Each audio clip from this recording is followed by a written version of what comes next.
네, 안녕하세요. LS증권의 염승환 이사입니다. 최근 저를 사칭하는 여러 유튜브 방송이나 카카오톡 채널들이 상당히 많은데요. 저는 이제 LS증권과 함께하고 있는 이 연불리와 함께 채널에서 공식적으로 방송을 좀 하고 있고, 저를 사칭하거나 돈을 달라고 한다거나 리딩을 원하거나 이런 것들은 다 사기일 가능성이 높기 때문에 여러분들이 각별히 주의를 하셨으면 좋겠습니다. 우리의 등장은 쉽게 뜨거워지는 심장을 지키고 길 잃은 머릿속을 냉철하게 만들 것이다. 투자는 그렇게 차가워야 하니까. 성공 투자를 위한 리딩 솔루션 LS증권. 이곳의 사람들은 말한다. 쉽게 뜨거워지지 말라고. 빨간불일수록 더 차가워지라고. 차가운 고수들의 투자 플랫폼 투혼. 네, 안녕하세요. 염승환 이사입니다. 2024년 제가 10월 11일 날 지금 촬영을 하고 있고요. 여러분들 아마 10월 12일 날 요걸 영상을 보고 계실 것 같습니다.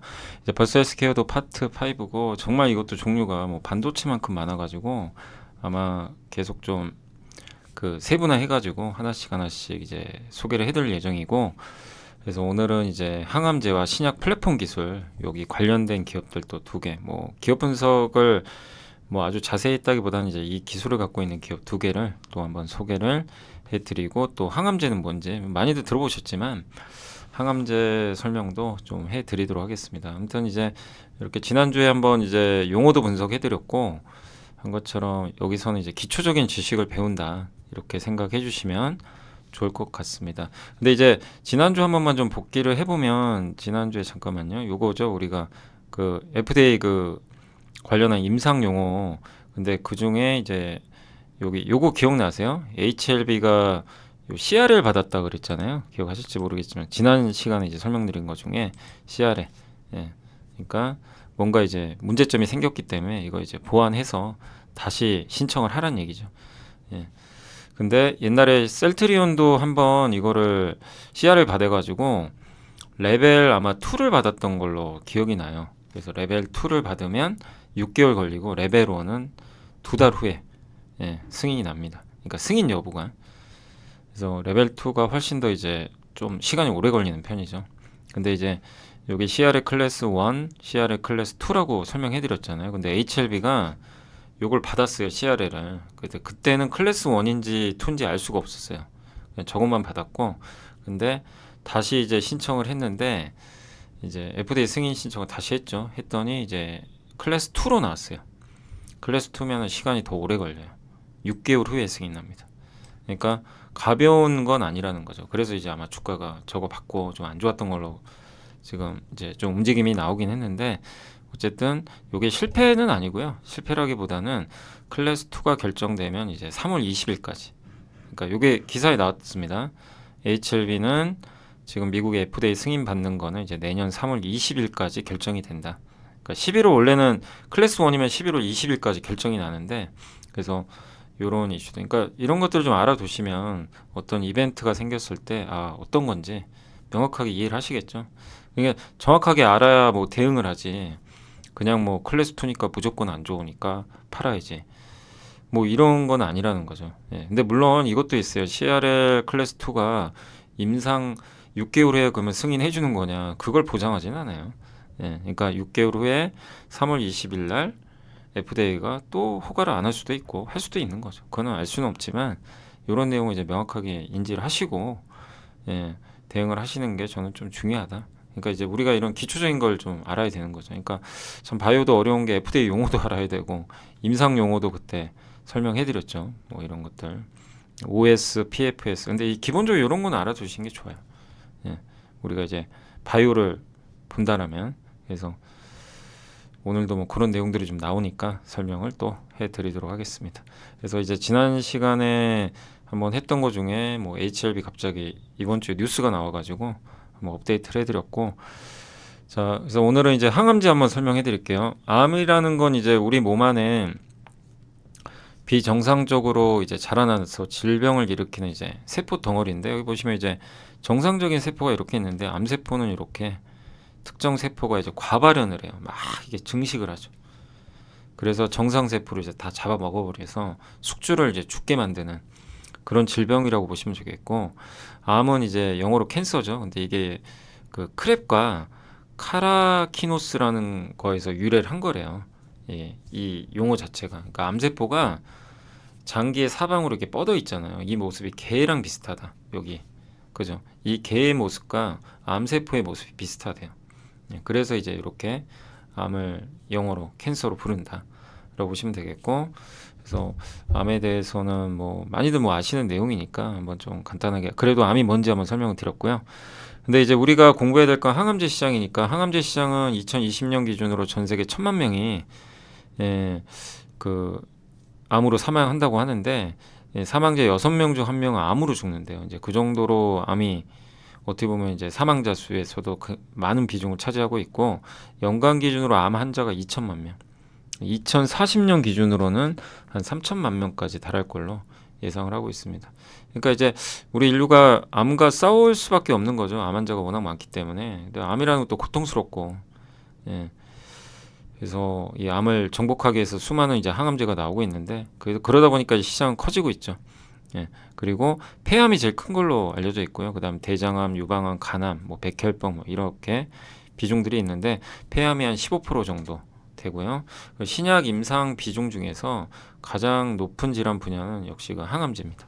45%가 항암제에 집중돼 있고, 뇌질환 치료제, 요게 이제 SK 바이오팜이 이제 집중하고 있는 분야죠. 거의 한 10% 정도 된다고 보시면 좋을 것 같습니다. 그래서 요게 이제 치료 영역별 전문 의약품이 일반 의약품 매출인데, 여기 보시면 뭐 요게 이제 암이거든요. 항암제 시장, 암 쪽. 요게 이제 압도적으로 좀 높은 거를 여러분들, 여기가 이제 뇌질환이라고 보시면 되겠고, 그 다음에 암 사망률은 여기 지금 폐암이 제일 높아요. 암 사망률은. 예. 그래서 그렇게 시장은 좀 세분화돼요. 그래서 이제 폐암 치료제에 대해서 관심들이 되게 많은 게, 유한양의 주가가 그렇게 올라간 것도 폐암 치료제잖아요. 예.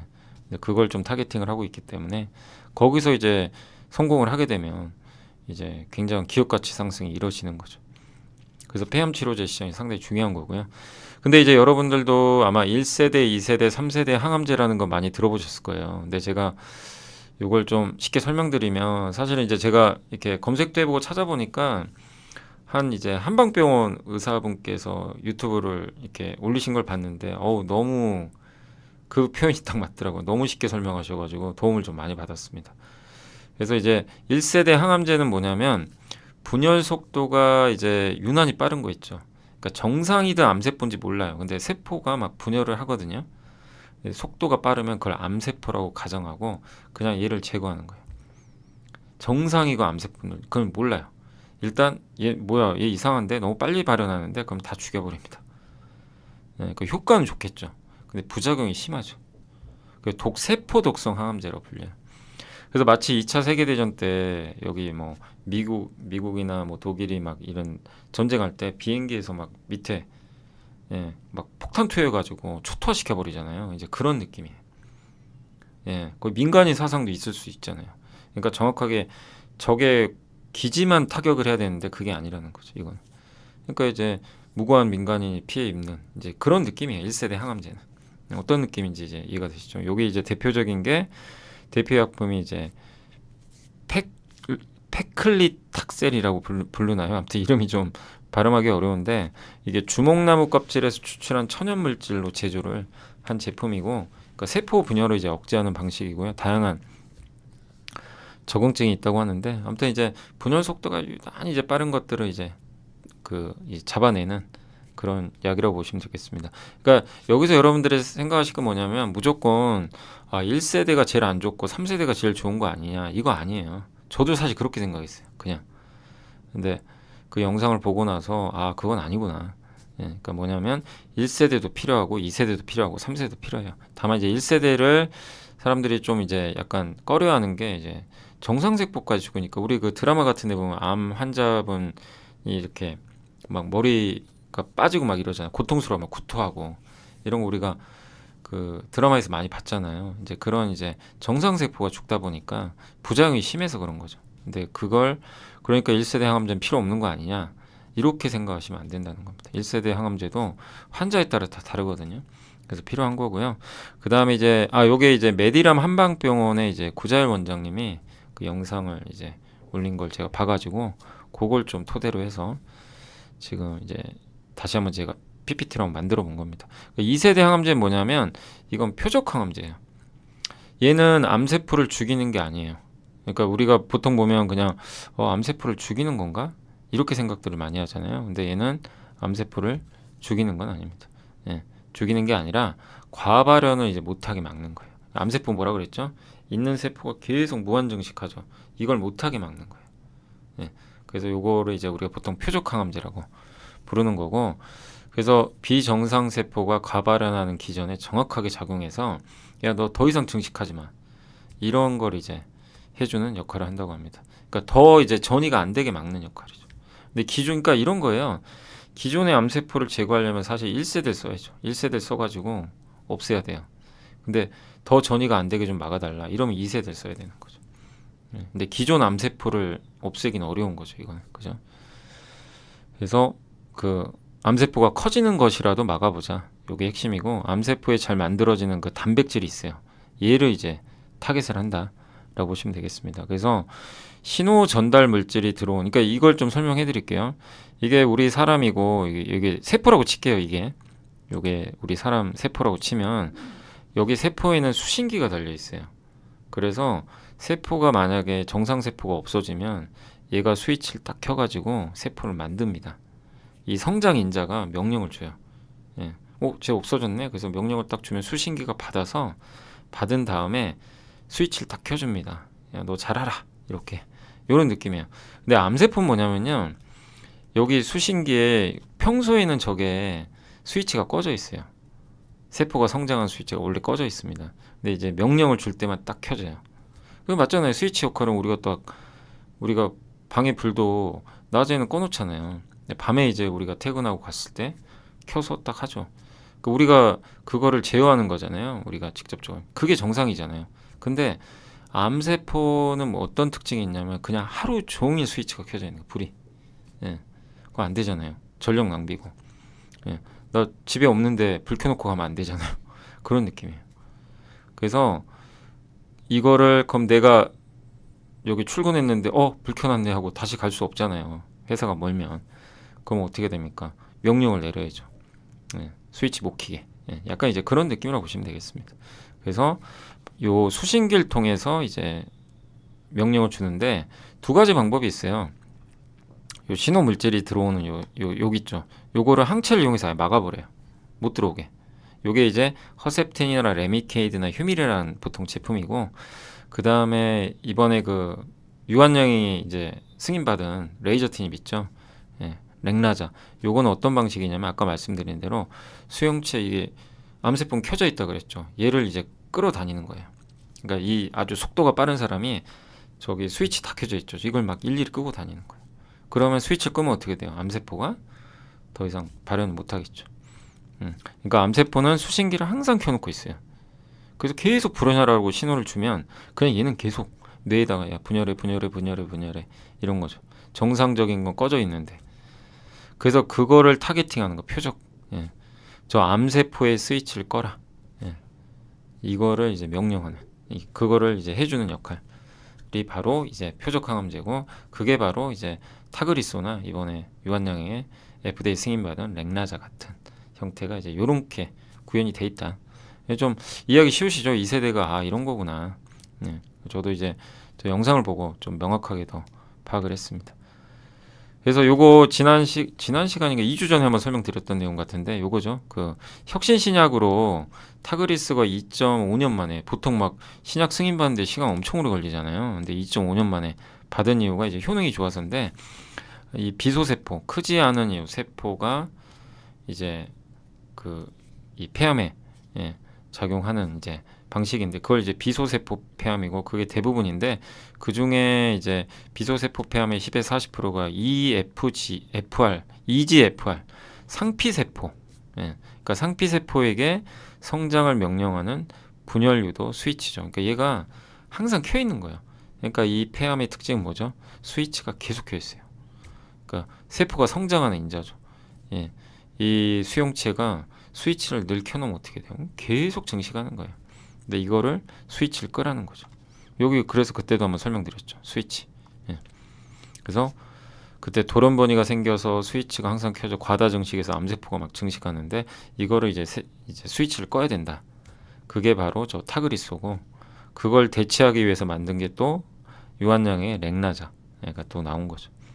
그래서 요거는 2주 전에 한번 또 제가 혁신신약 관련해서 한번 설명드린 내용이니까 그거 참고 또 하시면 또 같은 얘기 반복할 필요 없으니까 한번 참고하시면 되겠고 어쨌든 이제 요게 바로 표적 항암제다 라고 보시면 되겠습니다. 원래 이제 타그리소가 했던 거는 엑손 19랑 엑손 21 요게 보통 이제 이게 이제 단백질인데 스위치를 계속 켜놓는 거죠. 돌연변이가 돼가지고. 근데 얘네가 기존에 치료제 썼을 때는 이제 저게 이제 역할을 못 하는데 1, 2년이 지나면은 항암제 이제 치료한 다음에 1, 2년 지나면 내성이 생겨가지고 얘네 자리에 대신 요게 또 생기는 거죠. 엑손 요거 있죠. T790이라는 게 돌연변이가 또 생긴 거예요. 그러니까 기존 제품을 썼더니 2년 지났더니 재발하는 거야, 암이. 그러니까 얘를 이제 타겟팅해서 쟤를 아예 없애버린. 예. 저걸 못하게 하는. 그게 이제 타그리소가 했던 거고, 그래서 타그리소 그걸로 2.5년 만에 승인 받고 지금 연간 매출이 한 6, 7조 돼요. 엄청난 블록버스터가 된 거죠. 근데 이 시장에 이제 후발주자로 유한양이 뛰어들었다. 그래서 유한양의 주가가 그렇게 또 오른 거죠. 자, 그리고 이제 3세대 항암 치료제는 뭐냐 그럼 면역세포를 도와주는 거예요. 이거는. 이것도 역시 이거 어떤 느낌이냐면 우리 몸에 면역세포가 있죠. 얘가 뭘 역할을 해요? 이상한 놈이 들어오면 얘를 없애거나 방패로 삼아서 우리 몸이 안 다치게 해야죠.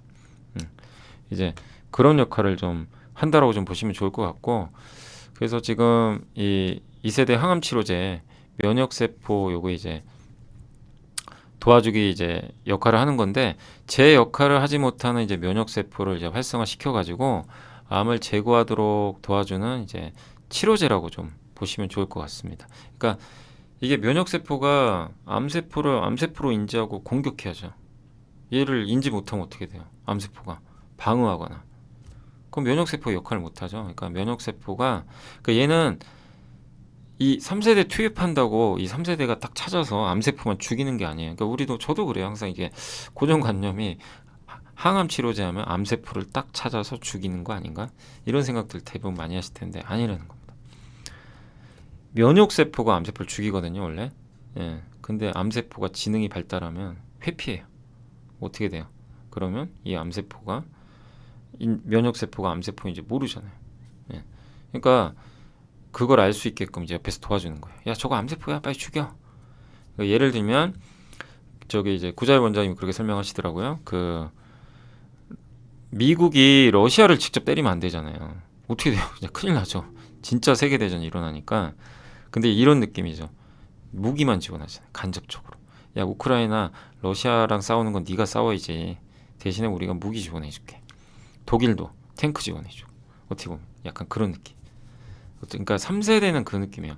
면역세포. 그러니까 러시아가 적이면 암세포면 예를 들면 러시아가 암세포면 우크라이나가 얘를 면역세포인데 얘를 물리쳐야 되는데 이제 러시아가 힘이 너무 세니까 도움을 받는 거죠. 간접적으로. 그러니까 약간 제갈공명 같은 느낌이죠. 책사 옆에서. 어떤 건지 이제 이해가 되세요? 이게 3세대입니다. 그러니까 이 세 가지를 환자에게 맞게 이제 적절하게 이제 의사분들이 어느 게 무조건 좋다 이게 아니라 이제 맞게 처방해 주는 게 중요하다 이렇게 보시면 되겠고 여기 대표적인 게 이제 키트루다입니다. 그래서 미국의 머크사에서 개발한 이제 면역관 이제 요거예요. 3세대. 요게 전 세계 항암제 1위입니다. 예. 그러니까 암세포가 저 면역세포가 뭐 하는지 알잖아요. 그래서 암세포가 피해요. 야, 나 암세포 아니야. 이렇게 막 주장을 하고 다니는 거예요. 그러면 면역세포 아무 역할 못 하죠. 예. 근데 키트루다는 야, 아니야. 쟤 암세포야. 옆에서 도와주는 겁니다. 아니면 어쨌든 이제 그거를 옆에서 도와줘서 이제 치료하게 해주는. 그래서 비소세포 폐암 뭐 다양한 암 치료에 다 사용이 되고 정맥 주사를 통해서. 근데 이 정맥 주사하면은 고통스러우니까 알테오젠의 피하 주사 제형을 이따 설명해 드릴게요. 그걸 도입해서 이제 키트루다 지금 임상 3상 중에 있고 아직 임상이 끝났는지는 안 끝났는지 명확하게 안 나왔더라고요. 근데 어쨌든 연내 결과가 아마 나올 것 같습니다. 근데 이 키트루다가 지금 매출액 보이시죠? 어마어마하죠. 전 세계 1위예요. 암 치료 중에 압도적 1위입니다. 33조.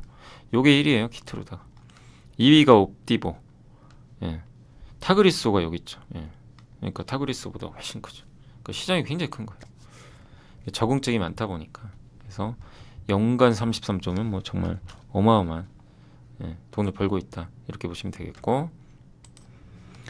자, 그리고 이제 키트루다 그러면 작동 원리를 한번 설명해 드릴게요. 여기 보면 폐암 있죠, 폐암. 예. 폐암은 어떻게 생긴 거냐면 세포 표면에 요 PD 에론 있죠. 에론 L2 이런 거 있죠. 얘가 단백질이 나와요. 얘가 왜 중요하냐면 제가 면역 세포를 회피시켜 버려요.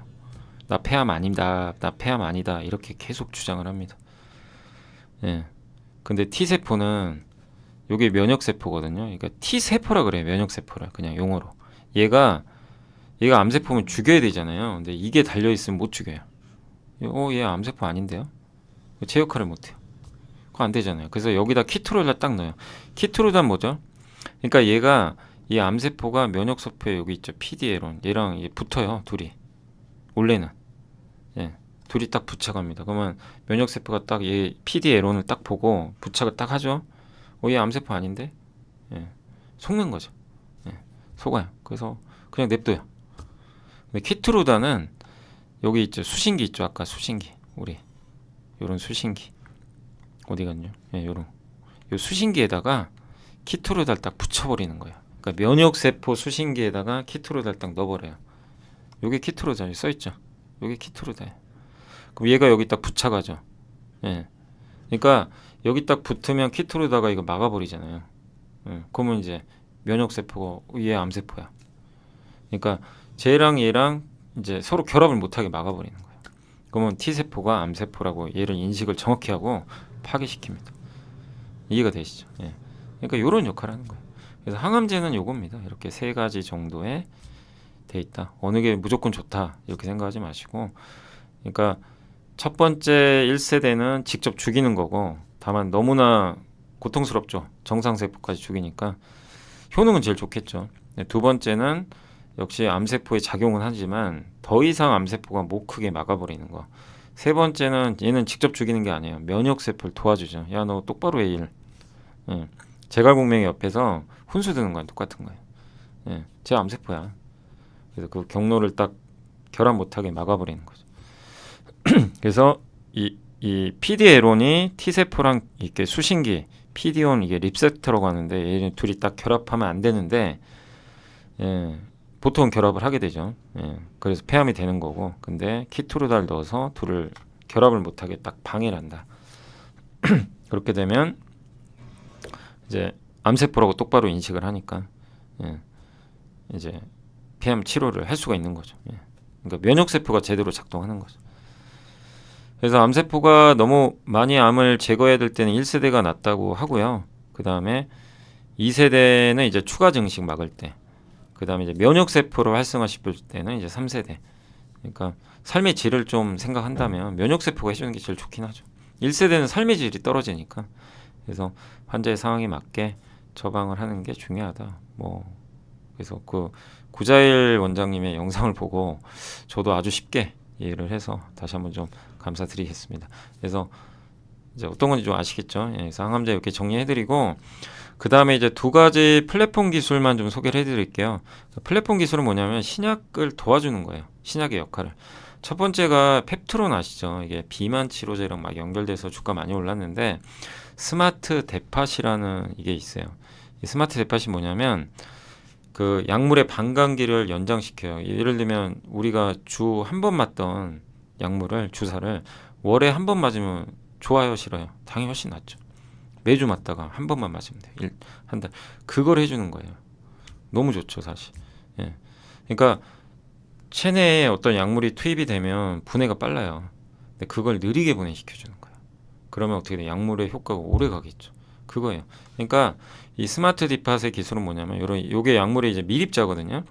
얘가 우리 몸에 들어오면 원래 빨리 분해가 되는데 이렇게 천천히 분해되게 덩어리가 그 역할을 해준다고 합니다. 그래서 요게 제조하는 기술이래요. 거기 이제 홈페이지 들어가 보시면 초음파로 여기가 초음파거든요. 이걸 분무기 쓰는 것처럼 쫙쫙 뿌려준다고 합니다. 그래서 그걸 말린다고 하는데 그래서 생분해성 고분자를 사용해서 약물의 방출 속도를 조절하는 그런 기술이다 라고 보시면 되겠고 제조 방법은 이제 약물과 이 고분자를 이 두 개 약물과 이 고분자를 섞어요.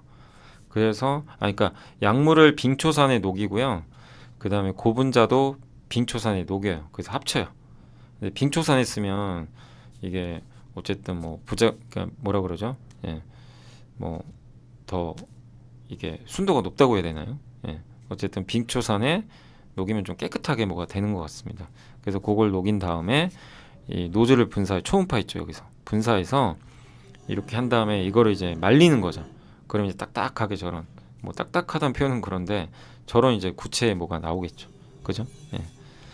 그렇게 해서 저 미리꿀을 제조한다고 합니다. 그래서 균일한 크기, 입자 크기 조절용이 연속 생산 통한 대량 생산 용이하다. 자, 이게 죄송한데 저희 회사 지금 여기 밑에 층에 공사가 있어가지고 조금 이제 소음이 있어도 좀 죄송합니다. 좀 소음 들리시죠? 공사를 해서 그런 거니까 좀 양해해 주시고요. 자, 그래서 어쨌든 요런 이제 스마트 디포 기술은 요런 거다. 근데 핵심은 저런 기술도 중요하지만 어떤 역할을 하느냐. 월 1회 투여만 할 수 있게 변경하는 기술이다. 이렇게 생각해 주시면 될 것 같아요. 그래서 요거를 활용한 신약이 옛날에 나온 건데요. 대웅제약과 같이 공동 개발했던 게 루피어 데포즈라고 있어요. 이게 전립선암 치료제입니다. 나온 지 꽤 됐어요. 2005년도로 알고 있거든요. 4주에 한 번 딱 맞으면 돼요. 그리고 지금 하고 있는 게 비만 치료제에 들어가는 거. 지금 전임상 중이에요. 그래서 이걸 주 1회를 월 1회로. 평균 잔류 시간, 그러니까 약효가 오래 가는 거죠. 10배 개선했다고 합니다. 물론 전임상이니까 시간이 더 많이 걸릴 수밖에 없겠죠. 그리고 이제 일라이릴리에 이제 이번에 공시가 나왔죠. 이거 기억나시죠? 이제 이번 주에 있었던 공시인데 플랫폼 기술 평가 계약 체결을 했고요. 계약 상대방은 미국의 일라이릴리고 14개월 동안 평가를 해요. 그러니까 이건 뭐냐면 일라이릴리가 비만 치료제 지금 하고 있잖아요. 마운자론 거야 아마. 그렇죠. 근데 여기 이걸 한번 적용해 보겠다는 거예요. 비만 치료제 이 기술을. 그러면 이 보통 2주에 한 번 맞는 걸로 알고 있거든요. 제가 알기로는 이 2주를 이제 한 달로 기간 늘리는 거죠. 그래서 14개월 동안 평가 후에 본계약 체결하는데 마치 알테오젠이 예전에 올해 초에 아까 머크의 키토르다랑 계약 맺은 것처럼 이제 그런 느낌이 좀 드는 거죠. 그래서 어쨌든 이제 그러니까 머크의 키토르다가 예전에 몇 년 전에 했던 이제 그런 방식과 좀 약간 비슷하게 이 계약을 맺고 한번 평가를 해보겠다. 평가를 해보고 이제 결론이 나면 이게 유용하면 이제 일라이릴리가 채택하겠죠. 그러면 비만 치료제 시장에 이게 만약에 들어간다. 저 세계적인 제품에 만약에 굉장히 커지는 거죠. 이제 자체적으로 이것도 하고 있는데 이 기술을 일라이릴리가 지금 이제 평가해보겠다. 그래서 내년 말에 아마 결론 나겠죠. 그러니까 굉장히 의미 있는 공시예요, 사실. 자, 그래서 펩트론 기술 이해되시죠? 그 기술. 두 번째는 이제 많이 알려진 알테오젠의 기술입니다. 그래서 이제 신약 플랫폼 기술 두 번째로 ALT 비포라고 하는데 우리 보통 이제 항암제는 저기 정맥 주사로 맞아요. 저렇게 정맥 혈관 찾아서 직접 거기에 꽂습니다. 그래서 효과가 되게 빨라요. 바로 이제 투입이 되니까 혈관까지 단독으로 가니까 경구형 약을 먹으면 수십 분 정도 걸리는데 전달 시간이 정맥 주사는 1, 2분이면 끝나요. 근데 뭐가 문제냐면 환자가 불편해요. 당연히 병원에 또 가야 되고 대형 병원 주로 가야 됩니다. 5시간 심지어 12시간 투여해야 돼요. 하루를 그냥 거기다 써야 되는 거예요. 굉장히 불편하죠. 근데 약물의 용량이 또 되게 높기 때문에 어쩔 수 없어요. 그래서 대부분 지금 저렇게 치료를 받아요. 어쩔 수 없기 때문에. 근데 요 기술의 특징이 뭐냐면 요걸로 이 오른쪽에 피하 주사로 바꿔줍니다. 자기가 직접 맞을 수도 있어요. 뭐 엉덩이에 맞을 수도 있고 배, 여기 살이 좀 있는 데 있죠. 거기다 맞는 건데 저 방식은 5분만이면 끝나요. 자기가 직접 할 수도 있고 물론 이제 항암제는 자기가 직접 하기 어려워요. 그래서 보통 근처에 가까운 병원, 소형병원 갑니다. 근데 금방 끝나니까 너무 좋죠. 5분 만에 끝나. 단지 근데 이거를 왜 저거를 그럼 예전부터 저거 하면 되는 거 아니냐? 저거 쉬운 거 아니야? 이제 이렇게 생각할 수 있죠. 왜 저걸 안 하지? 이 의문보 있죠. 저게 쉬운 기술이 아니에요. 쉬워 보이지만 그래서 알테오젠 주가가 많이 오른 거예요. 그걸 설명드릴게요. 그러니까 근육 주사는 보통 이렇게 수직으로 맞고 피하 주사는 이렇게 넣어서 이제 혈관까지 가게 만드는 건데 쉽지가 않고요. 정맥 주사는 바로 혈관으로 그냥 꽂아버려요. 네, 너무 오래 걸리죠. 예, 투여하는데. 정맥 주사를 만약에 그러니까 이런 겁니다. 정맥 주사라고 쳐볼게요. 피부에 딱 우리가 꽂아요. 뭐 배 같은데. 그럼 혈관이 여기 있죠. 얘가 못 가요. 왜냐하면 피부 속에 요 히알루로산이라는 고분자가 있어서 막아버려요. 여기가 피하층이고 혈관인데 혈관까지 가지를 못해요. 그래서 저거를 갈 수 있는 저 적토마를 하나 만들어줘야 되는 거죠. 그게 바로 ALT 비포 기술입니다. 뭐냐면 히알루론산이 막고 있다 그랬죠. 고분자 물질. 이 이름이 히알루론산인데 쟤를 없애버려야 돼, 분해해서. 그러니까 ALT 비포 알테오젠의 저 기술을 이용하잖아요. 저 플랫폼 기술을 넣으면 일단 정맥 주사를 저기다 또 투입을 하면 얘가 이걸 녹여버려요. 고분자 물질을. 그래서 길을 딱 터요. 그래서 얘를 넣으면 혈관까지 그냥 고속도를 만들어줘요. 적토마 타고 막 하는 거예요. 관우인가요? 관우가 탔던 이 적토마를. 예. 이 기술을 개발. 그러면 정맥 주사를 맞아야 되는 이 항암제를 피하 주사로 맞으면 얼마나 평합니까? 그래서 요거를 지금 또 하고 있는 회사 중에 하나가 유한양이 이번에 SC 제형이라고 그 이제 임상 결과를 저번에 한번 내놨거든요. 팔로마 3라고 하는데 그 레이저티니까 아미반타마 이 두 개를 좀 섞어서 만들고 있잖아요. 여기 SC라고 들어가 있죠. IV가 이제 정맥 주사고 SC가 이제 피하 주사예요. 저 두 개를 이제 같이 비교를 해서 임상을 한 거죠. 근데 놀라운 건 당연히 SC가 편하잖아요. 얘는 정맥 주사 맞아야 되고. 근데 저걸 했더니 효능도 좋은 거예요. 깜짝 놀란 거죠. 아니 저 피하 주사로 만들었더니 효능까지 좋네. 그러니까 보면 SC 투약 환자 85%가 매우 편리하다. 정맥 주사는 35.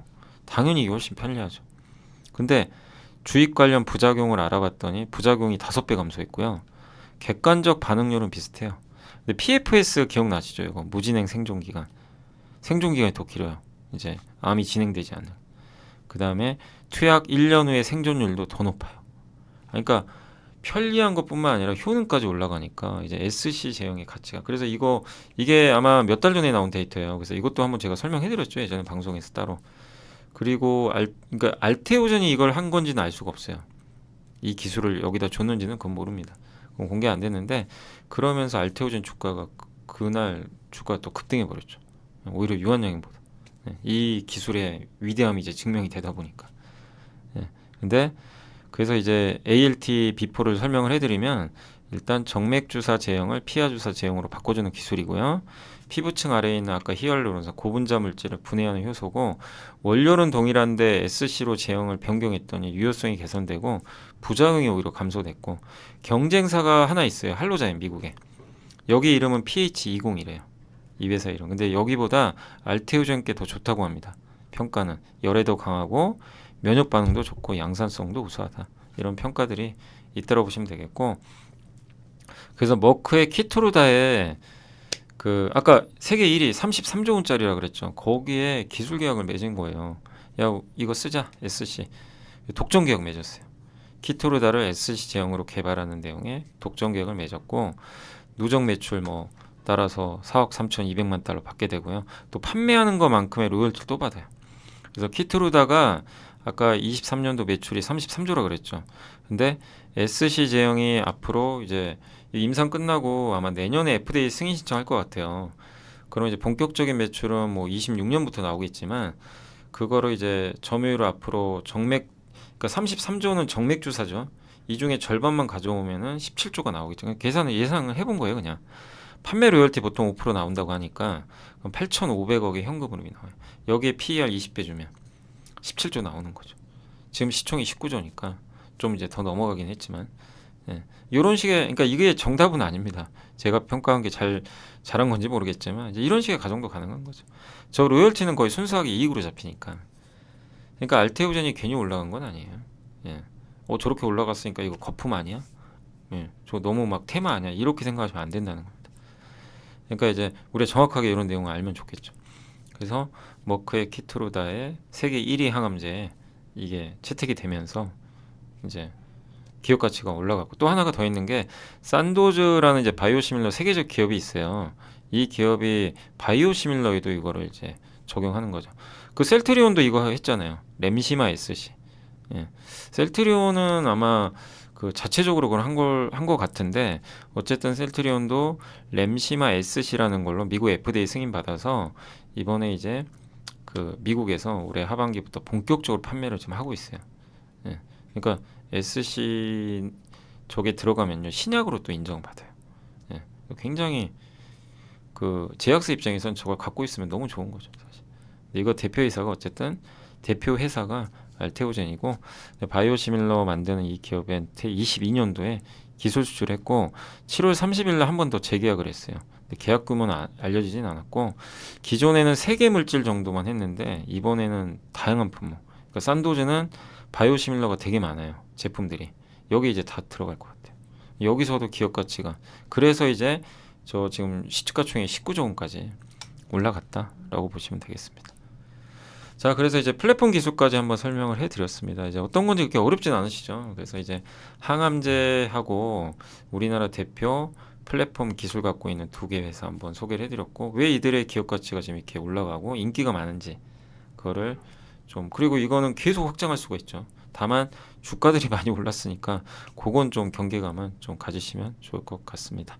자, 오늘 이제 항암제랑 플랫폼 기술 한번 알아봤고요. 또 다음에는 다른 주제로 또 하나씩 또 접근을 해보도록 하겠습니다. 자, 주말 잘 보내시고요. 저는 이만 물러가겠습니다. 오늘 이게 공사 때문에 좀 약간 소리가 좀 거슬리는 점은 좀 양해해 주시면 감사하겠습니다. 감사합니다. 우리의 등장은 쉽게 뜨거워지는 심장을 지키고 길 잃은 머릿속을 냉철하게 만들 것이다. 투자는 그렇게 차가워야 하니까. 성공 투자를 위한 리딩 솔루션 에르스증권. 이곳에서 배웠다. 믿음은 상처만 남긴다는 것을. 끝내야 할 때는 차갑게. 차가운 고수들의 투자 플랫폼 투혼.